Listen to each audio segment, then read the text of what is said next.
We're here because free speech is under attack. We're here because people are being convinced that socialism works. We're here because people are being judged guilty until proven innocent. We are fighting back with facts. This is not a safe zone, so buckle up, Buttercup. This is the raw, naked truth.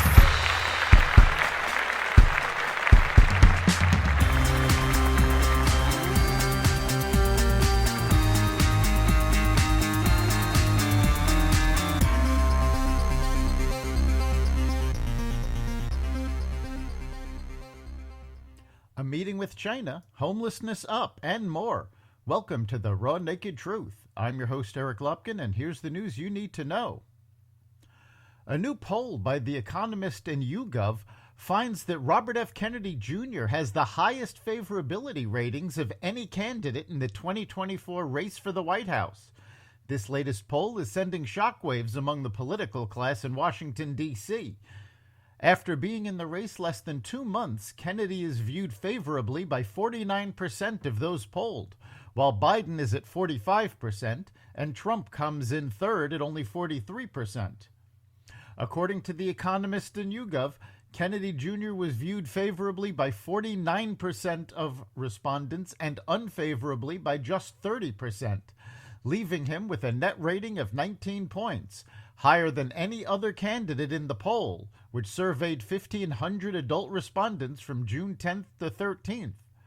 Biden, with 52% of respondents viewing him somewhat or very unfavorably, while 45% have very or somewhat favorable impressions, and Trump has 53% viewing him unfavorably and 43% favorably.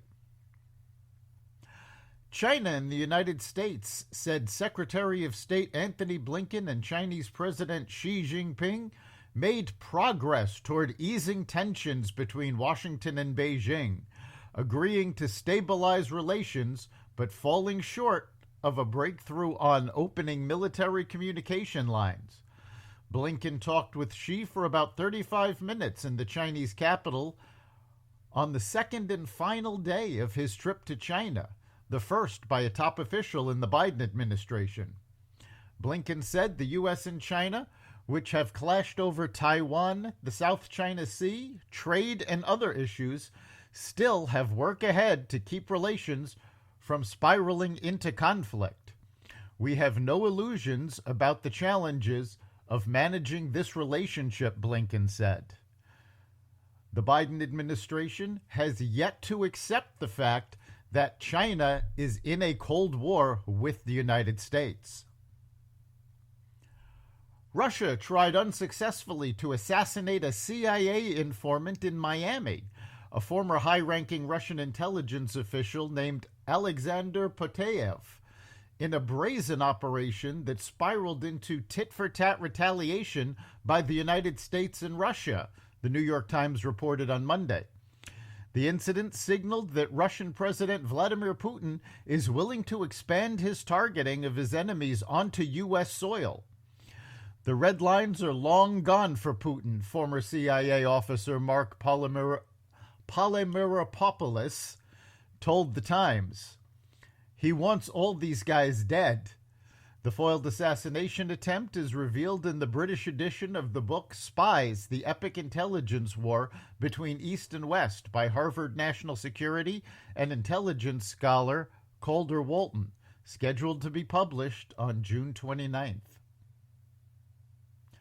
The number of homeless people has risen on streets and in shelters across the country this year as housing costs rise and temporary pandemic-era assistance ends, the Wall Street Journal reported on Monday, citing data from cities nationwide.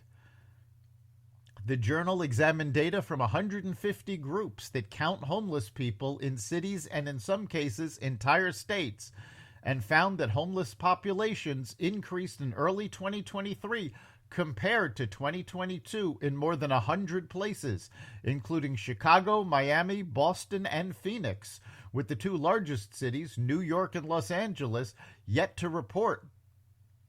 The Community Shelter Board in the Columbus, Ohio area reported a 22% increase. The Flash grossed $55 million domestically in its 3-day opening weekend, a disappointing showing that was still good enough to beat out the other new release of the weekend, Pixar's Elemental, which posted the lowest opening weekend in Pixar's history. Both films fell well short of low expectations in what was once expected to be a blockbuster weekend to help start the summer movie season off strong. The week openings were particularly disappointing because both films were expensive, costing $200 million to produce and another $100 million to publicize.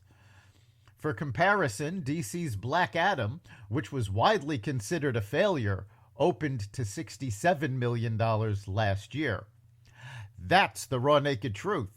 You can catch every episode of The Raw Naked Truth at xvadio.com/podcasts, the Apple Podcasts app, Google Podcasts, Spotify, iHeartRadio, Stitcher, Amazon Music, Audible, and other platforms that respect freedom of speech. We'll see you next time.